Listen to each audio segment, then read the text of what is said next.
Hello, welcome to our fifth lecture and maybe last lecture on heredity and evolution. Paragraph 8, speciation. Species के बारे में है. Okay. Formation of new species of plant and animals is the effect of evolution. But naturally एक state sentence का corollary है कि evolution की वजह से न्यू स्पीशीज और प्लांट्स फॉर्म होते हैं. तो इसका उल्टा स्टेटमेंट दिया हुआ है.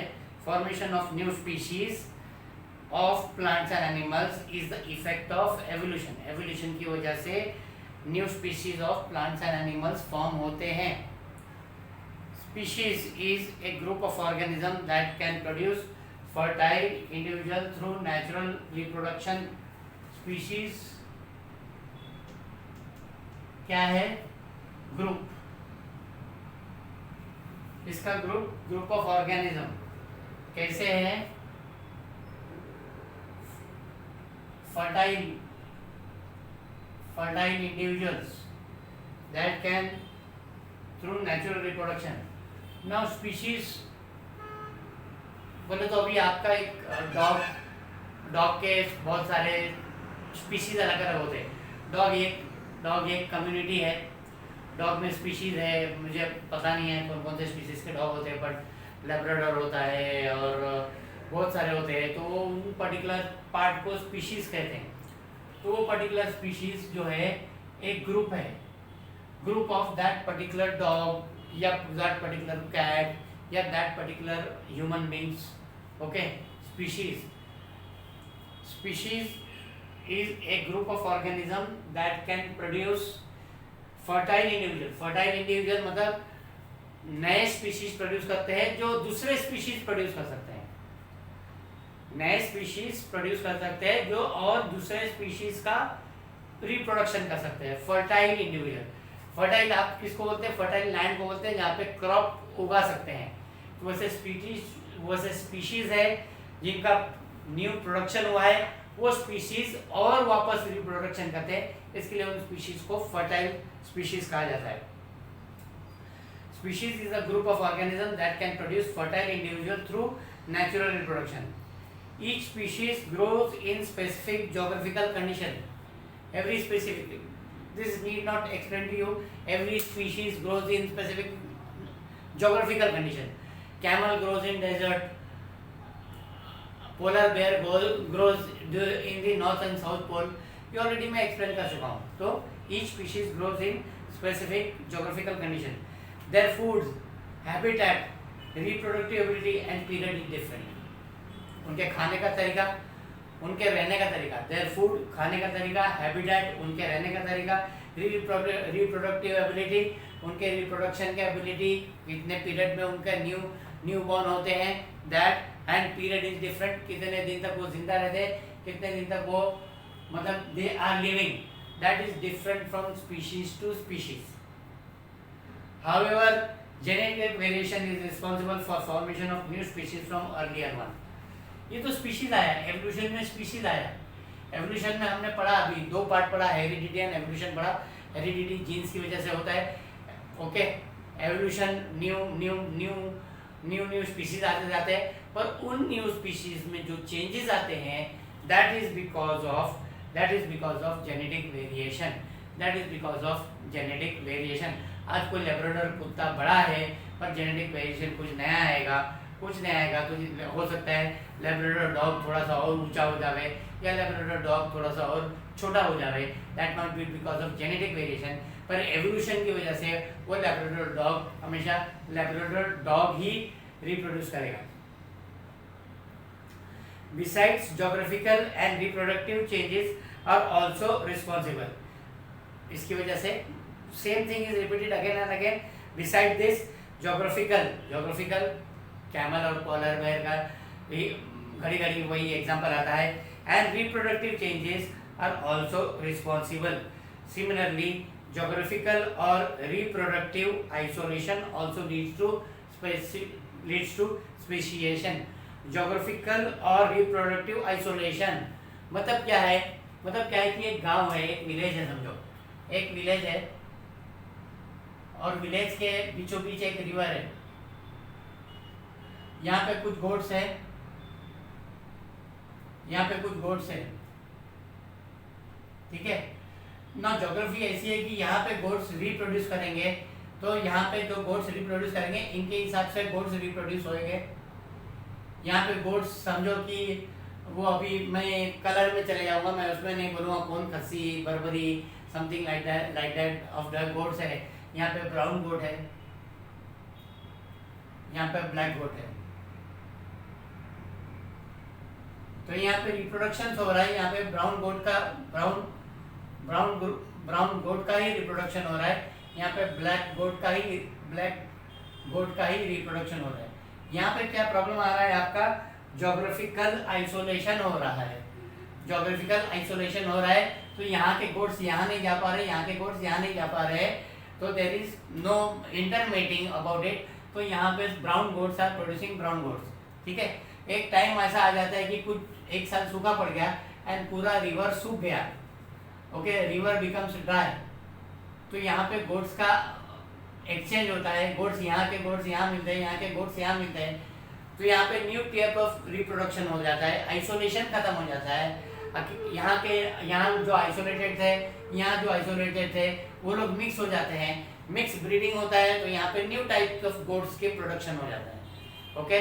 तो न्यू स्पीशीज ऑफ गोट्स के रिप्रोडक्शन हो सकते हैं, that is because of that, therefore this statement similarly geographical or reproductive isolation also leads to speciation, ठीक है।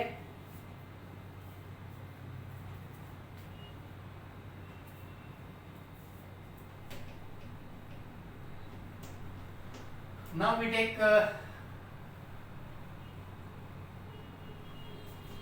human evolution,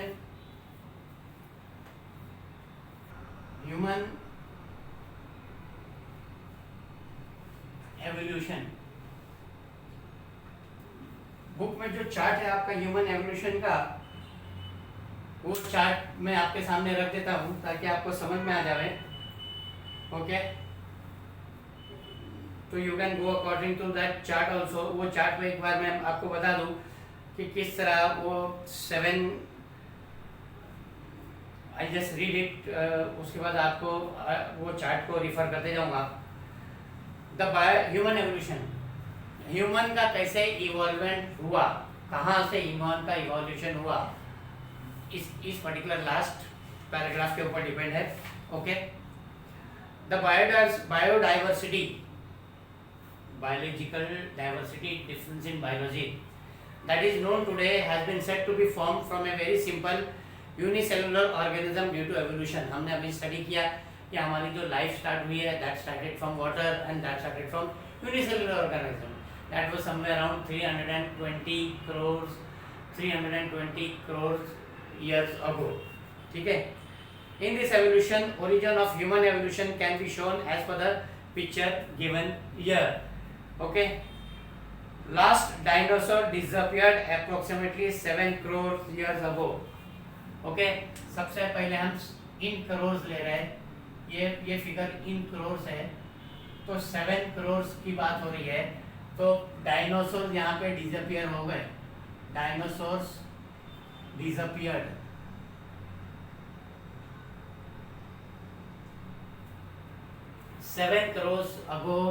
सेवन करोड़ पहले dinosaurs disappeared, dinosaurs SAURS।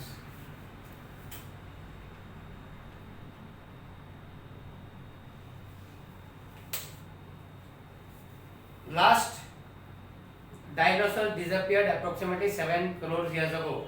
At that time, monkey-like animals said to be evolved from some ancestors who were more or less similar to modern lemurs। उसके इनका disappearance हो गया, क्या आया? Modern lemurs आए। Modern lemurs क्या थे? एक मंकी थे जिनके टेल कुछ इस तरीके से टेल वाले मंकी थे, that was about 7 crore years ago. आपको टेबल में देखोगे आपको तो आपको देखेगा वहाँ पे लिखा है ancient animals like lemurs that is about 7 crore years ago. मैंने यहाँ पे इन करोड़ लिखा हूँ, इसके लिए यहाँ पे खाली 7 लिखा हूँ। वहाँ पे आप देख लो कि उस पर्टिकुलर मंकी के दुम है, उस पर्टिकुलर मंकी के टेल है। Last at that time monkey like animal are said to be evolved from some ancestors who were more or less similar to modern lemurs. Tail of this monkey like animals of Africa is said to be disappeared about 4 crore years ago. उसके बाद 7 के बाद 4 crore years ago क्या हो गया? Tail disappeared. Tail disappeared. Okay? 4 crore ago tail disappeared.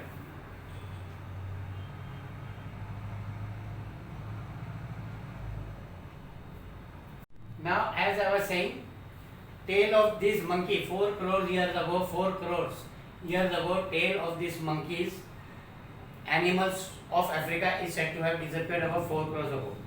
Then they developed due to enlargement in brain, their hands. कहीं ना कहीं यहाँ पे थोड़ा सा ग्रामर मिस्टेक आपके टेक्स्ट बुक में है. They developed due to enlargement in brain, their hands were also improved, and thus ape-like animals were evolved. Okay तो क्या हो गया यहाँ पे? टेल डिसअपियर्ड, ब्रेन इम्प्रूव्ड,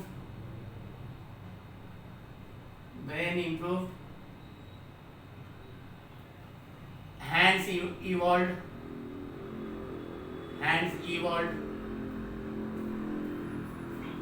ठीक है, brain improved, hands evolved, okay. Meanwhile, these ape-like animals reached the South and Northeast Asia and finally evolved in gibbon and orangutan. Gibbon और orangutan दो टाइप के एप्स का नाम दिया हुआ है. एक गिबॉन है, एक ओरंगुटन है. गिबॉन कुछ एक वाइट कलर का एप होता है और ओरंगुटन कुछ लाल लाल उसके बाल होते हैं, उस तरीके का एप होता है ओरंगुटन. तो यहाँ पे 4 करोड़ साल पहले टेल डिसअपियर हो गई, ब्रेन इम्प्रूव हो गया, हाथ इवॉल्व हो गया और उसमें 2 मेन टाइप के एप्स इन्वॉल्व हुए, that is gibbon and orangutan. Remaining ape like animals stayed in Africa and from them gorilla and chimpanzee evolved about 2.5 crores ago. 2.5 crores ago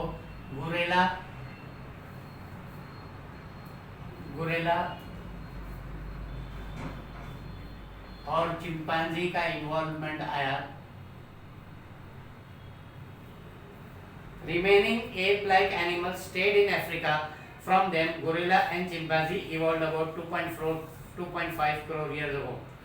Evolution of some 2 crore year old species of apes seem to be occurred in different ways. They had to use their hands more for eating food and other work. यहाँ पे 2 करोड़ के बाद gorilla और chimpanzee आए और 5 करोड़ का साल बीत गया तो कहीं ना कहीं गोरिल्ला और चिंपांजी ने क्या किया, अपने हाथ का इस्तेमाल करने लगे खाने के लिए और दूसरे काम के लिए. These apes started to live on land as the forest started to decline due to dry environment. Forest कम हो गए तो इनको लैंड पे रहने की जरूरत पड़ गई. There lumbar bones developed in such a way, okay. Lumbar bones आपके lower part of the back, ये बैक का लोअर पार्ट है, यहाँ पे lower part of the back है. There lumbar bones developed in such a way that they started to stand in erect position. पहले वो इस तरीके से चलते थे, अब वो थोड़ा स्ट्रेट होके चलने लगे बिकॉज ऑफ यहाँ पे आपका लुम्बर बोन का जो था वो थोड़ा स्ट्रॉन्ग होने लगा. Their lumbar bones developed in such a way that they started to stand in erect posture in grasslands and thereby their hands became more available for use any time. These first human-like animals with erect posture which were using their hands have evolved about 2 crore years ago. 2 crore years ago क्या आया? Erect posture मतलब क्या कि आप सीधा सीधा खड़े हो सकते हो. That was one thing. And using of hands. Using of hands. ठीक है, तो आपका 7 करोड़ पहले डायनासोर डिसअपियर हो गए, मॉडर्न लेमर्स आए जिनकी दुम थी। 4 करोड़ साल पहले टेल डिसअपियर हो गया, ब्रेन इंप्रूव होने लगा, हाथ का ज़्यादा इन्वॉल्वमेंट होने लगा। 2.5 करोड़ ईयर्स अगो गोरिल्ला और चिंपांजी आए, उनका थोड़ा इम्प्रूवमेंट हो गया, वो भी हैंड का इन्वॉल्वमेंट करने लगे खाने के लिए। उसके बाद 2 करोड़ साल पहले पहला बंदर जो है वो सीधा खड़ा होने की तैयारी करने लगा, ये because of the erect posture और यहाँ पे पीछे लंबर बोन की वजह से, by using of hands and started using of hands for different purposes. First record of human like animals is with us in the form of Ramapithecus ape from East Africa. First record of human like animals is with us. ये कहीं ना कहीं कोई museum में कहीं ना कहीं record में लिया हुआ है कि पहला ह्यूमन लाइक एनिमल कौन था और उसका नाम क्या था। उसका नाम था Ramapithecus ape from East Africa. Okay, तो यहाँ भी आपको एक क्वेश्चन आ सकता है, what is the first record of human like animals and where is it. तो आप ज़्यादातर इसको ये पर्टिकुलर सेंटेंस को अंडरलाइन करके स्टडी करो तो बेटर है। Afterwards this ape grow up in size and become more intelligent and thus the ape of South Africa evolved about 40 lakh years अगो। अभी यहाँ से 2 करोड़ तक का, यहाँ से हमारा फिगर चेंज हो जाता है, यहाँ पे लैक्स आ जाता है। ओके, यहाँ पे लैक्स आ जाता है, LAC लिख देता हूँ। तो यहाँ पे 40 लाख साल पहले क्या हुआ। ओके, एक afterward this app grew up in size and became more intelligent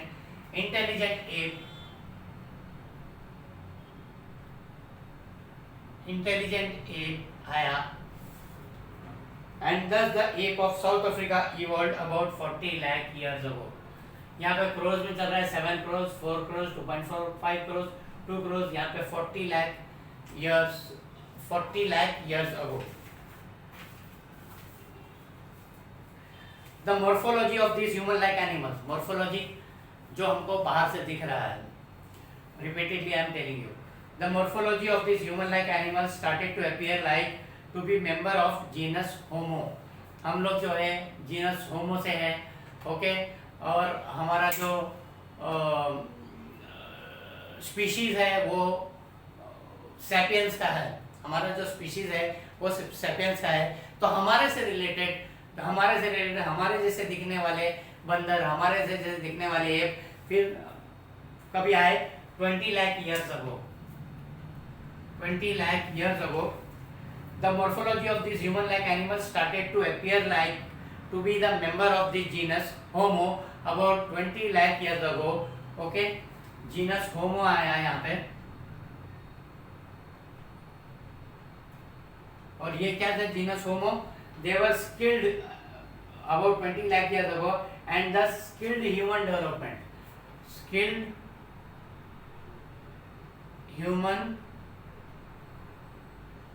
development, उनके पास कुछ स्किल थी, शायद व्हील बनाने की या कुछ और काम करने की, उनके पास कुछ स्किल आने लगी क्योंकि उनका ब्रेन डेवलप हो गया था, उनका माइंड इस्तेमाल होने लगा था पॉजिटिव चीज़ों के लिए। Then after 15 lakh years ago, यहाँ तक मैं बता दूं आपको, यहाँ तक करोड़ की बात हो रही है, यहाँ से लैक्स की बात हो रही है। About 15 lakh years ago human walking with erect posture was evolved. Walking human.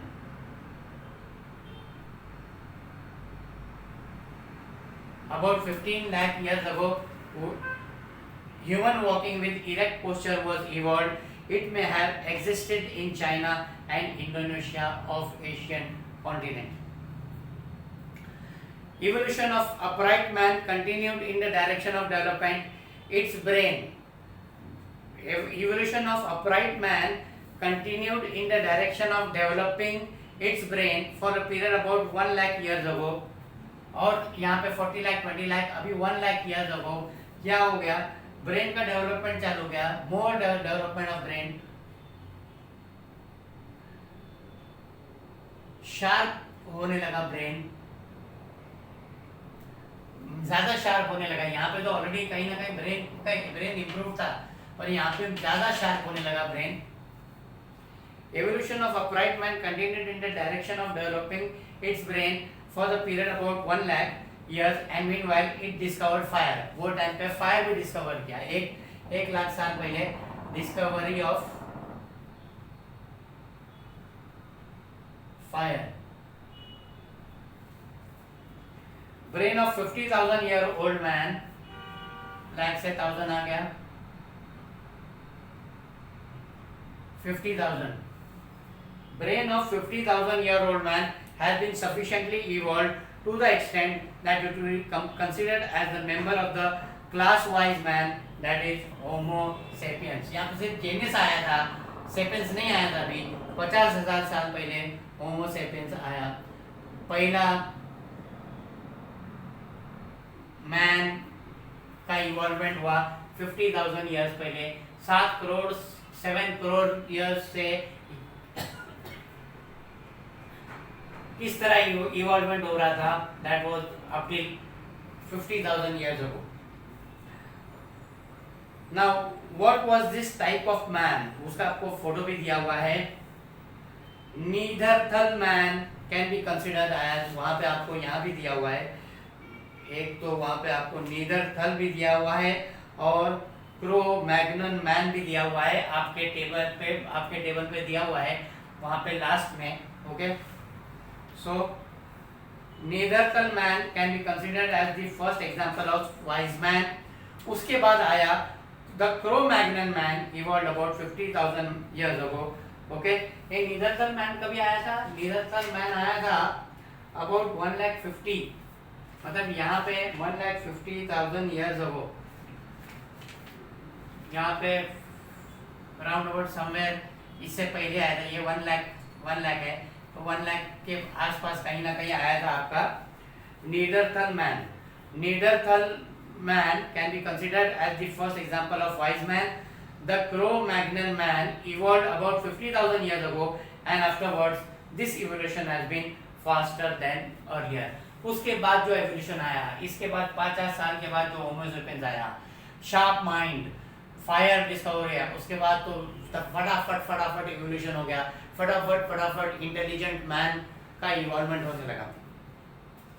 About 10,000 years ago, अब यहाँ पे 1000 में एक लास्ट है, 10,000 years ago wise man started to practice agriculture।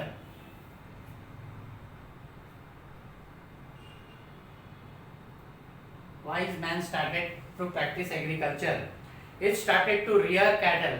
agriculture फिर रियर कैटल, गाय भैंस चराने लगा, मतलब उनको पालने लगा, गाय भैंस बकरी। It started to rear the cattle herds and establish cities. शहर बनाने लगा, पॉपुलेशन बढ़ाने लगा। कल्चरल डेवलपमेंट टुक प्लेस, कुछ एंजॉयमेंट होने लगे, कुछ कल्चरल प्रोग्राम होने लगे। Art of writing was invented about 5,000 years ago। और नीचे आएंगे हम 5,000 years ago लिखेंगे तो आर्ट ऑफ राइटिंग आ गया। आर्ट ऑफ, शायद ये आपके फ्रेम से बाहर जा रहा होगा, पर आप ध्यान रखो कि भाई 5,000 years पहले art of writing I. Okay, art of writing came about, was invented about 5,000 years ago, and thus the history has been started। वो जब लिखना चालू हुआ तब हिस्ट्री का इन्वेंशन चालू हो गया। उससे पहले कोई रिकॉर्ड ही नहीं था लिखने का, तो हिस्ट्री हमको नहीं पता चलती थी। एक बार इंसान ने लिखना चालू किया तो हमको वहाँ से हिस्टोरिकल चीज़ें पता चलने लगी। Modern science emerged about 400 years ago। 400 साल पहले साइंस ने बहुत तरक्की किया। Okay, and industrial society was established about 200 years ago। Industries आ गए, प्रोडक्शन होने लगा, नए प्रोडक्ट्स का इन्वेंशन होने लगा। That was about 200 years ago, and now we have reached at this stage, and still we are searching the details of roots of human ancestry। इतना सब हमको जानने के बाद भी हम अभी भी क्वेश्चन मार्क है यहाँ पे, अभी भी यहाँ पे क्वेश्चन मार्क है कि क्या ये सब सही है, क्या ये सब सही है क्या। राइटिंग यहाँ से चालू हुई, हिस्ट्री हमको यहाँ से मालूम है 5,000 साल पहले, पर 7 करोड़ ईयर्स पहले क्या हुआ, हम ये सिर्फ अंदाजा लगाए हैं। तो हम अभी भी सोच रहे, we are still having question mark, we are still searching the details of roots of human ancestry. ठीक है, that is all, thank you very much.